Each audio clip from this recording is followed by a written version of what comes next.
નમસ્તે, મારું નામ ડાકી આયુષ કિશોરભાઈ છે. હું ધોરણ 6 માં અભ્યાસ કરું છું. આજે મેં માટીથી અખાત બનાવ્યો છે.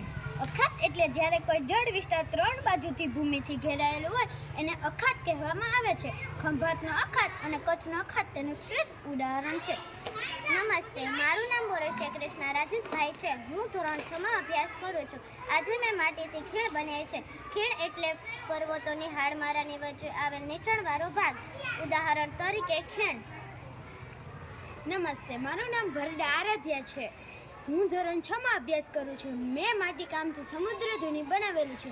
સમુદ્રધુની એટલે બે જળ વિસ્તારોને જોડતી સાંકડી જળપટ્ટી એટલે સમુદ્રધુની. ભારત અને શ્રીલંકા તેનું શ્રેષ્ઠ ઉદાહરણ છે. નમસ્તે, મારું નામ વાજા કાવ્યા રાહુલભાઈ છે. હું ધોરણ 6 માં અભ્યાસ કરું છું. મેં આજે માટીકામથી સહયોગી ભૂમિ બનાવેલ છે. સહયોગી ભૂમિ એટલે બે જળ વિસ્તારને અલગ કરતી સાંકડી ભૂમિ પટ્ટીને સહયોગી ભૂમિ કહેવામાં આવે છે. ઉદાહરણ તરીકે ઉત્તર અને દક્ષિણ અમેરિકા ખંડ વચ્ચે આ તેનું શ્રેષ્ઠ ઉદાહરણ છે. અસ્તુ. નમસ્તે, મારું નામ વાજા તન્વિષ્ઠા અશોકભાઈ છે. હું ધોરણ 6 માં અભ્યાસ કરું છું. મેં આજે દ્વીપકલ્પ બનાવ્યું છે. દ્વીપકલ્પ એટલે જે ભૂમિની ત્રણેય બાજુ સમુદ્ર અને એક બાજુ જમીન હોય તેને દ્વીપકલ્પ કહેવામાં આવે છે. સૌરાષ્ટ્ર અને દક્ષિણ ભારત તેમનું શ્રેષ્ઠ ઉદાહરણ છે. નમસ્તે, મારું નામ મોકરિયા કિંજલ વિનેશભાઈ છે. હું ધોરણ 6 માં અભ્યાસ કરું છું.